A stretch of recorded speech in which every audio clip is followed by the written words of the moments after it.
Hello everyone, welcome back to my channel of MNS exam.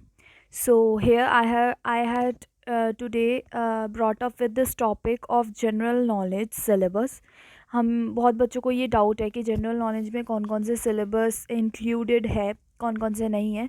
तो मैंने सारे topic mention कर दिए है जो जो मैंने पढ़ा था अपने एग्ज़ाम के टाइम पे 2020 में। So here we start.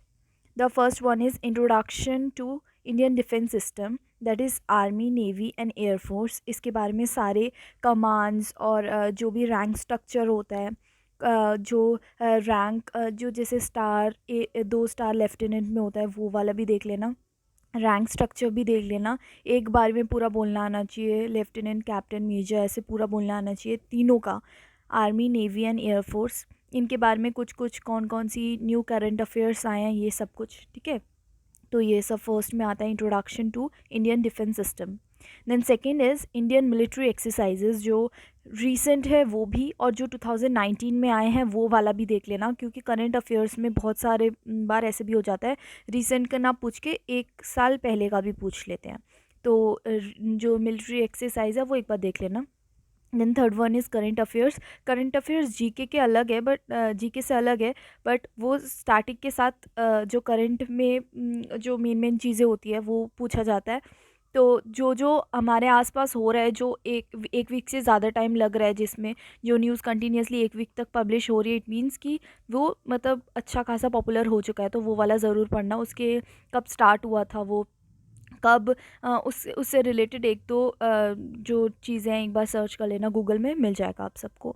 Then fourth one is important days. Important days अभी से एक पेपर लो, A4 साइज शीट, और उसको उसमें सारे इम्पॉर्टेंट डेज़ लिख के बस अपने सामने जहाँ पे पढ़ने बैठते हो वहाँ पे स्टिक कर लो, और डेली उसको पढ़ो तो याद हो जाएगा। उसके साथ साथ ही कॉलम्स बना लो, उसमें साथ में उसके इम्पॉर्टेंट डेज़ का जो एक एक डे है उसके साथ में उसका थीम भी लिख लो। एकदम रीसेंट का लिखना, पिछला वाला मत लिखना, क्योंकि रीसेंट ही आता है थीम्स में अगर आएगा तो। Then sixth is country capital and currency. Country capital में सारे अगर कर सकते हो तो कर लो, निमोनिक बना के भी कर सकते हो। खुद खुद निमोनिक बनाओ तो वो ज़्यादा अच्छे से याद रहता है। और आई विल सजेस्ट दैट जो न्यूज़ में ज़्यादा करेंटली अपेयर हो रहे हैं इंडिया के साथ, जैसे नरेंद्र मोदी जी कहाँ कहाँ गए, उस कंट्रीज़ के बारे में थोड़ा सर्च कर लो, उनके कैपिटल्स पढ़ लो क्या क्या है, उनके करेंसी रिलेटेड पढ़ लो, तो वो सारे या फिर ऐसे कर सकते हो। Then seventh one is dances, जो क्लासिकल डांसेस इंडिया के हैं और जो फोक डांसेस हैं। इसमें सारे पढ़ने की ज़रूरत नहीं है, जो फेमस फेमस है, जैसे असम का बिहू बिहू डांस बहुत फेमस है, तो वैसे वाले डांसेस पढ़ लो एकदम। जो जो हमने पढ़ा हुआ है वैसे वाले, एकदम अलग अलग बहुत सारी, एक एक स्टेट में बहुत सारे डांसेस होते हैं, तो सारे मत पढ़ो। जो एकदम अलग होता है, थोड़ा सा कॉमन भी होता है, हमें पता है कि हाँ ये वाला तो इस स्टेट का है, तो वैसे वाले पढ़ो। एकदम टफ वाले मत पढ़ने लग जाना, क्योंकि ये MNS exam is all about basics. Then eighth जो पार्ट है वो है इन्वेंशन एंड इन्वेंटर्स। ये वाला बहुत इंपॉर्टेंट है, साइंस के भी लर्न कर लेना, और जो टेक्निकल में है, जैसे टीवी या फिर कंप्यूटर किसने इन्वेंट किया था, ये सारे भी पढ़ लेना। साइंस में जैसे कोई डिजीज़ है, स्मॉल पॉक्स किसने इन्वेंट किया था, ये वाले भी पढ़ लेना, ठीक है। Then ninth is power plants and research centres. तो पावर प्लांट जैसे कलपक्कम पावर प्लांट कहाँ पे है, देन तारापुर रिसर्च सेंटर ये कहाँ पे है, तो ये सारे ऐसे देख लेना, ठीक है। Then tenth one is cups, trophies and awards. Cups is जो स्पोर्ट्स में जो कप्स वगैरह मिलते हैं, एंड अवार्ड्स भी। अवार्ड्स तो ज़रूर अच्छे से याद कर लेना, सबसे पहले ये वाला टॉपिक लिखो, और बहुत सारे इस पे मतलब क्वेश्चंस आते हैं, तो इसको सबसे पहले अच्छे से कर लेना। नोबेल प्राइजेस अवार्ड्स में आते हैं और बहुत सारे अवार्ड्स आते हैं, मैं इसके ऊपर एक अलग सा वीडियो बना दूंगी आप सबको।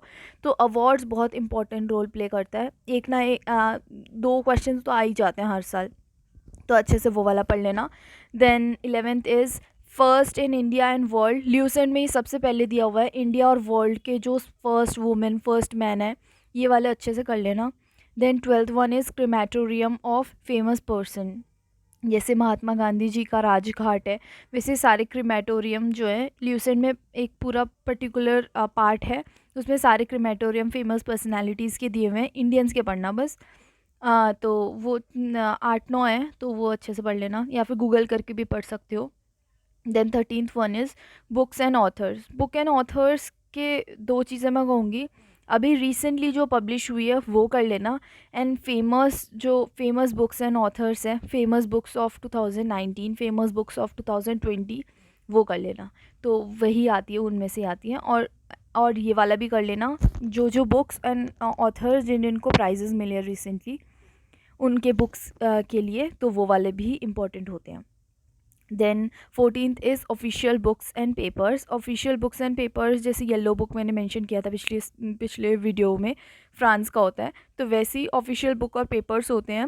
हर कंट्रीज़ के अलग अलग कलर के ऑफिशियल बुक और पेपर्स होते हैं, तो वो वाला लर्न कर लेना। 15th is scientific instruments. Scientific instrument, gauge meter किस में यूज़ होता है, सिस्मोमैनोमीटर, ये सारे अच्छे से देख लेना, ठीक है। Then 16th is rivers. ये भी लर्न कर लेना, सारे रिवर लर्न करने की ज़रूरत नहीं है, इम्पॉर्टेंट देख लेना। गंगा, यमुना, कहाँ से ओरिजिनेट होता है गंगा, कौन कौन से गंगा के भी पार्ट्स होते हैं, जैसे ये और ये गंगा के जो ट्रिब्यूटरी है ये यहाँ पे मिलते हैं, अलकनंदा, भागीरथी, वो सब देख लेना अच्छे से। देन डैम्स इंडिया के इम्पॉर्टेंट डैम्स कहाँ पे हैं, और उसमें तीन चीज़ें आती हैं, हाईएस्ट लॉन्गेस्ट और लार्जेस्ट जो डैम्स हैं वो भी लर्न कर लेना। देन कौन कौन सी वो डैम कौन से स्टेट से बिलोंग करती है, वो डैम कौन से स्टेट का है, वो वाला भी लर्न कर लेना। देन ये वाला मैंने बता दिया, highest longest. Then 18th is national park and wild life sanctuaries. ये वाइल्ड लाइफ सेंचुरीज़ तो बहुत सारे हैं, नेशनल पार्क्स भी बहुत सारे हैं, जस्ट इम्पॉर्टेंट जो लगे मैं नेक्स्ट वीडियो में आपको बता दूंगी कौन कौन से important wild life and national parks हैं। जैसे स्टेट के तीन चार कर लेना हर स्टेट से, तो याद हो जाएंगे। और न्यूमोनिक भी बहुत सारे यूट्यूब वीडियोस में बताए हुए हैं नेशनल पार्क्स के, तो वहाँ से कर सकते हो विथ न्यूमोनिक कि स्टेट वाइज इस स्टेट के ये न्यूमोनिक से आप लर्न कर सकते हो national parks. Then 19th is state and capitals of India. तो ये वाला तो लर्न करना ज़रूरी है विथ यूनियन टेरिटरीज़। बट इसमें एक की पॉइंट है कि साथ में वो वाले हर स्टेट के कुछ कुछ इम्पॉर्टेंट टेम्पल्स जो है या फिर फेमस साइट्स जो है वो भी लर्न कर लेना, क्योंकि वहाँ से भी क्वेश्चंस आते हैं। प्लस वो स्टेट का जो नाम कुछ अगर चेंज हुआ है या फिर उस स्टेट से अलग होके कुछ और, जैसे तेलंगाना बना है आंध्र प्रदेश से सेपरेट होके, तो वो वाला भी देख लेना। Then comes is national symbol. कौन कौन से नेशनल सिंबल किस किस के होते हैं, तो वो सब देख लेना। जैसे नेशनल फ्रूट मैंगो है, ये सब भी देख लेना। National flower, national fruit, national aquatic animal is our Gangetic dolphin, तो ये सब लर्न कर लेना। देन 22nd इज़ प्रेसिडेंट और प्राइम मिनिस्टर के बारे में। ये सिविक्स का आ गया, पॉलिटी का। प्रेसिडेंट और प्राइम मिनिस्टर के बारे में तो लर्न करना ही है, प्लस ये भी देख लेना कि कौन कौन से प्रेसिडेंट रहे हैं अब तक। जो अभी रिसेंट प्रेसिडेंट है वो कितने कौन से वाले प्रेसिडेंट हैं, कौन से सीरियल नंबर, कौन से वाले सीरियल नंबर के प्रेसिडेंट है, तो ऐसे देख लेना। 14th 19th वो वैसे देख लेना। प्राइम मिनिस्टर का भी देख लेना। देन एक और चीज़ मैं कहूँगी, उनसे रिलेटेड जो आर्टिकल्स हैं वो भी एक बार देख लेना, वो भी इम्पॉर्टेंट है। 23rd is agriculture revolution. तो एग्रीकल्चर रिवॉल्यूशन में जैसे ग्रीन रेवोल्यूशन किन्होंने ओरिजिनेट किया था, ग्रीन रेवोल्यूशन किससे रिलेटेड है, हॉर्टिकल्चर से रिलेटेड है। तो green, yellow, brown, pink, red, ये सारे जो रेवोल्यूशन है ये अच्छे से कर लेना। ये वैसे साइंस का आ जाता है, बट उसमें जीके का भी कहते हैं इसको, साइंस और जीके दोनों का ही कहते हैं रेवोल्यूशन में।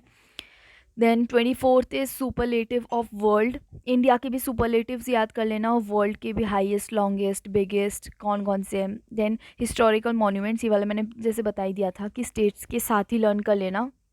गूगल में अगर टाइप करोगे ना कि important historical monuments of this state, तो आराम से आ जाएंगे। जो जो इम्पॉर्टेंट है, जो सुने हुए हैं वही करना, सारे मत करने बैठ जाना, क्योंकि it's all about basic MNS में एकदम बेसिक आता है। Then 25th is constitution assembly. इनके बारे में थोड़ा थोड़ा पढ़ लेना, कौन से आर्टिकल में है। देन इससे थोड़ा थोड़ा कुछ जस्ट एक बेसिक बस थोड़ा सा पता होना चाहिए कि कॉन्स्टिट्यूशन असेंबली है क्या। इससे रिलेटेड थोड़ा सा एक होना चाहिए कि हाँ इसके बारे में इतना थोड़ा सा पता है। पूरी हिस्ट्री मत निकालने लग जाना, जस्ट थोड़ा सा हमें इसके बारे में पता होना चाहिए। देन कैबिनेट मिनिस्टर्स कौन है इस बार के, एकदम लास्ट में याद करना क्योंकि मे बी चेंज हो जाए तो एक बार देख लेना, ठीक है। देन आर्टिकल्स न्यूमोनिक्स के साथ कैबिनेट मिनिस्टर्स लर्न करना बहुत इजी हो जाता है। Then articles, then fundamental articles English का है, ये वाला मैंने गलती से मेंशन कर दिया। Then fundamental rights, fundamental rights मैंने आपको पिछले वीडियोस में भी बताया था कि जो डे टू डे लाइफ में हमें यूज़ होता है वो वाले फंडामेंटल राइट्स ही लर्न करना। ऐसे सारे मत करने लग जाना, बहुत सारे हैं वो तो फिर यूपीएससी सिलेबस जैसा हो जाएगा। बट एकदम इम्पॉर्टेंट जो आपको लगे कि हाँ ये वाला डेली नीड्स में आ सकता है, ये वाला जिससे फीमेल्स के ऊपर जो फंडामेंटल राइट्स बने हैं वो सारे लर्न कर लेना, ठीक है। देन लोकसभा और राज्यसभा के बारे में तो अच्छे से पढ़ लेना कि लोकसभा में कितनी एज से मिनिमम एज होता है, कितने मैक्सिमम एज होता है राज्यसभा में भी। देन लोकसभा कौन सा कहाँ पे बैठता है ये सब लर्न कर लेना, थोड़े से इंफॉर्मेशन लर्न कर लेना। देन लोकसभा में कितने सीट्स होते हैं, राज्यसभा में कितने सीट्स होते हैं, कौन कौन से पर्सन लोकसभा और राज्यसभा में बैठ सकता है, कौन कौन ऐसे हैं कि जो दोनों में बैठ सकता है, ठीक है। और स्पीकर्स वगैरह याद कर लेना लोकसभा राज्यसभा के। Then 26th is formation of groups, parties, schedules, parliaments. इनके बारे में थोड़ा थोड़ा इन्फॉर्मेशन जान लेना कि क्या है, ग्रुप पार्टीज़ वगैरह कैसे बनती हैं। जैसे अभी बीजेपी रूलिंग में है तो उनके बारे में थोड़ा सा पता कर लिया कि इनके हेड कौन है, ठीक है।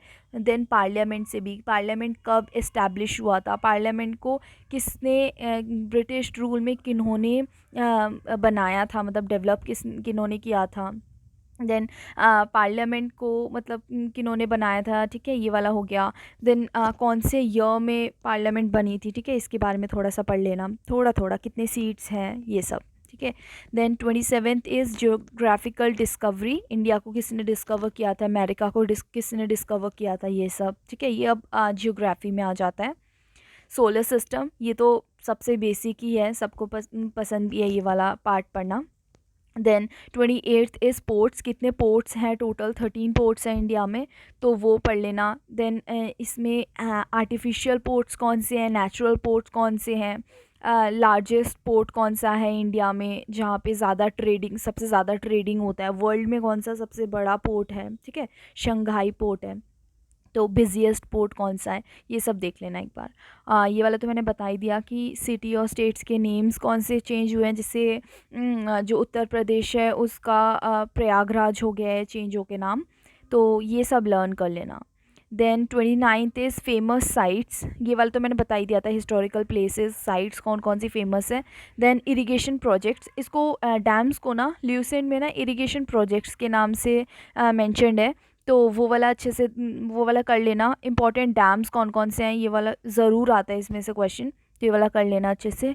Then ancient, medieval and modern history, जो बच्चे हिस्ट्री को ल्यूसेंट से पढ़ रहे हैं तो सबसे पहली चीज़ तो मैं यही बोलना चाहूँगी कि स्टार्टिंग से स्टार्ट मत करना, बहुत ज़्यादा एक्स्ट्रा इन्फॉर्मेशन दिया हुआ है, पहले किसी और बुक से पढ़ना या फिर किसी कोई वीडियो देख लेना, किसी के थ्रू अगर पढ़ रहे हो तो उससे उनसे पहले पढ़ लेना, क्योंकि एकदम से स्टार्ट करोगे तो कुछ समझ में नहीं आने वाला, पेजेस बस पलटते रहोगे बट कुछ समझ में नहीं आएगा। तो आई विल सजेस्ट कि पहले कोई यूट्यूब वीडियो देख लो, किसी से पढ़ लो, समझ लो, देन अगर ल्यूसेंट से पढ़ रहे हो तो ठीक है, पेशेंस होना चाहिए अच्छे से पढ़ने का, हाइलाइटर लेकर बैठो ताकि तुम मार्क कर सको कि हाँ ये इंपॉर्टेंट है, ये मैं पढ़ूंगा, क्योंकि उसमें बहुत ज़्यादा डीप में इंफॉर्मेशन दिया हुआ है। और अगर आप अरिहंत जैसे टेक्स्ट बुक से पढ़ोगे तो एक जैसे अगर तुम्हें बेस पता है थोड़ा हिस्ट्री का, पढ़ लिया, किसी से पढ़ लिया या फिर यूट्यूब से देख लिया, तो फिर तो अच्छे से कर लोगे। तभी भी मैं उनको भी कहूँगी कि एक बार एक मार्कर लेके बैठो, हाइलाइटर, तो उसमें मार्क कर पाओ, क्योंकि सब कुछ इन्फॉर्मेशन सब कुछ पढ़ने की ज़रूरत नहीं, it's just waste of time, क्योंकि सब कुछ इन्फॉर्मेशन नहीं आएगा। एमएनएस है, it's all about basic. Then next है 31st इज़ इम्पॉर्टेंट बैटल्स और डायनेस्ट्रीज़।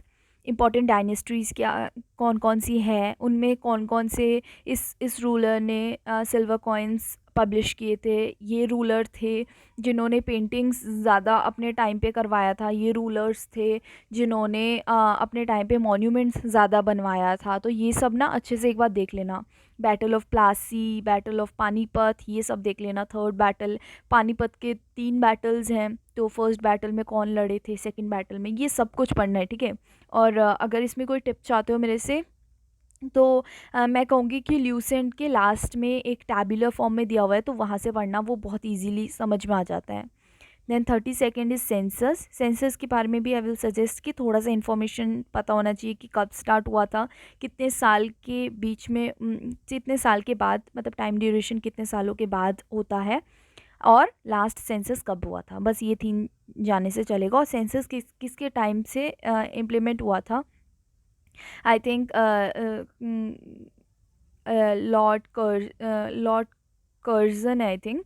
तो इनके इनके टाइम से स्टार्ट हुआ था, एक बार देख लेना। काफ़ी टाइम हो गया जी के पढ़ी नहीं, उस टाइम पे जब पढ़ा था तो सारा कुछ लर्न किया था। मैंने क्या किया था कि एक सेपरेट कॉपी बना ली थी, जिसमें मुझे ऐसे जो लगता था कि ये माइंड से चला जाएगा, नहीं याद रहेगा, तो फिर मैं वो लिख लेती थी। तो बाद में फिर वो लास्ट टाइम पे बहुत ज़्यादा हेल्पफुल रहा था मुझे। तो वैसे करना कि जो जो तुम्हें लगे कि मैं ये भूल सकती हूँ, तो एक कॉपी बना लेना, उसमें लिखते रहना, तो लास्ट में वो बहुत यूज़फुल रहेगा। क्योंकि सारे इंपॉर्टेंट डेटाज, डेट्स, ये सब हमें लास्ट तक याद नहीं रहते, उसको जब तक हम रिवाइज़ ना करें। तो अच्छे से रिवाइज़ कर लेना। देन वाइसरॉय, कौन कौन से वाइसरॉय रहे थे, उन किन के टाइम पे क्या हुआ था, किन के टाइम पे एजुकेशन आया था, किन के टाइम पे बहुत बहुत अलग अलग वाइसरॉयज़ के साथ बहुत अलग अलग फैक्ट्स जुड़े हुए हैं, सारे पढ़ना इम्पॉर्टेंट है। देन एकेडमिक इंस्टीट्यूशन, आईआईटीज़ कहाँ पे है, और भी बहुत सारे जो एकेडमिक इंस्टीट्यूशंस हैं, वो सब देख लेना। देन इंटेलिजेंट एजेंसीज़, हमारे इंडिया की तो एक ही है एजेंसी, बट वर्ल्ड रिलेटेड भी देख लेना। ल्यूसेंट में दिया हुआ है, इसका भी एक पार्ट है कि जैसे पाकिस्तान का इंटेलिजेंस एजेंसी कौन सा है, इंडिया का कौन सा है, तो ये सारे देख लेना। इस बार आया था यूके का आया था, इंटेलिजेंस एजेंसी कौन सी है, तो देख लेना एक बार। यूएसए या यूके में से कोई था, मुझे याद नहीं आ रहा। देन 36th इज़ अवार्ड्स, ये वाला मैंने पहले मेंशन कर दिया, फिर से लिख लिया I think. Then 37th is number of players in a game, ये बहुत इंपॉर्टेंट है, बच्चे कंफ्यूज हो जाते हैं। बास्केटबॉल, बैडमिंटन, क्रिकेट, क्रिकेट का तो बहुत इजी है, बट बाकी जैसे गोल्फ और क्रिकेट नहीं, गोल्फ हो गया, ठीक है।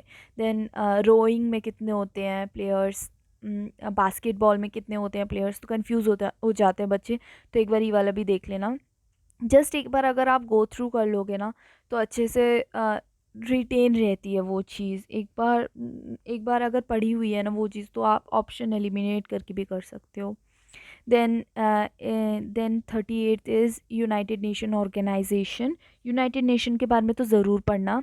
और ये वाला भी मैं मेंशन करना भूल गई कि जो जो जैसी यूनाइटेड नेशंस हो गई, डब्ल्यूएचओ हो गया, कहाँ कहाँ पे है, जेनेवा में बहुत सारे ऐसे ऑर्गेनाइजेशंस हैं, तो वो सब देख लेना। जेनेवा, न्यूयॉर्क में कौन सी है, पेरिस में कौन सी है, तो वहाँ से भी क्वेश्चंस आते हैं।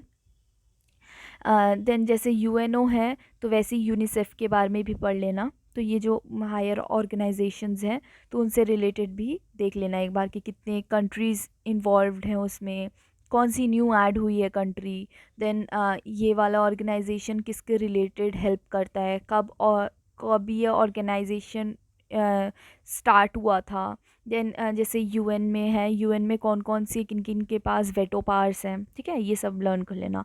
देन कंप्यूटर, कंप्यूटर में मैं बस 2 चीज़ें बोलूँगी करने को, एक शॉर्ट कीज़ लर्न कर लेना, और एक सारे डेफिनेशंस लर्न कर लेना। इस बार खुद 2 एब्रीविएशंस आई थी, तो एब्रीविएशन, शॉर्ट की, और अगर डेफिनेशन लर्न करना चाहो तो वो कर सकते हो। Then 40th is sports stadium. जैसे स्पोर्ट्स स्टेडियम अगर सारी नहीं करनी, तो इम्पॉर्टेंट कर लेना, जो थोड़ी ज़्यादा नेम में आती है, जैसे ईडन गार्डन आ गए।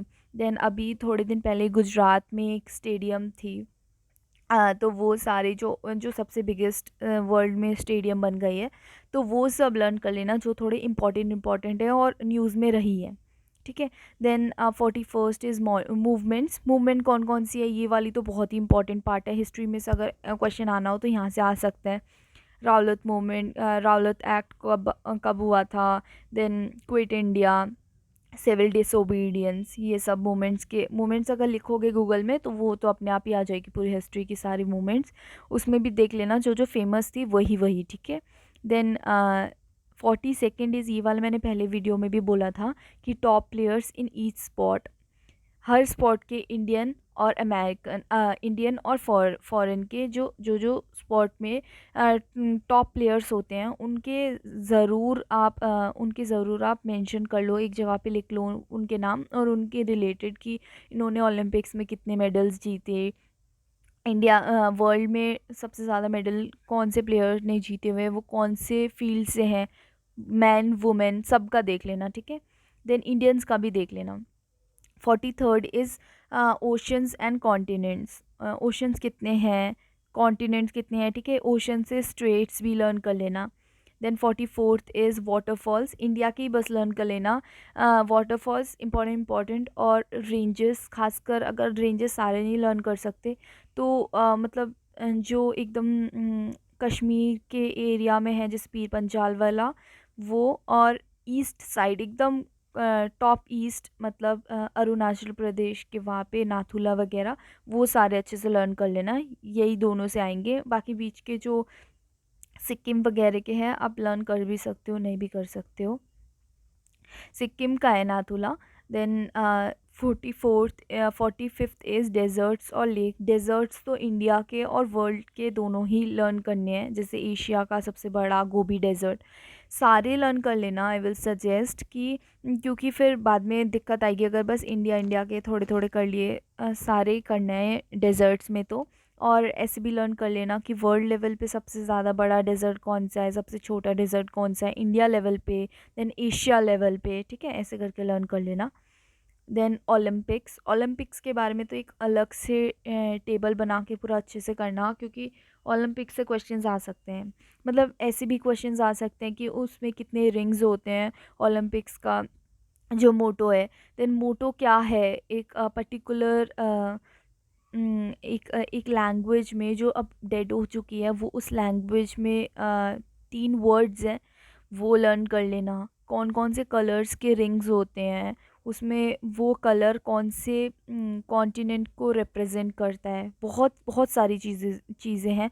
तो गूगल के विकिपीडिया से सारा कुछ पढ़ लेना ओलंपिक्स के बारे में, क्योंकि कुछ भी आ सकता है, ये बहुत हॉट टॉपिक है, मतलब एग्जामिनर इसमें से ज़रूर बना सकता है।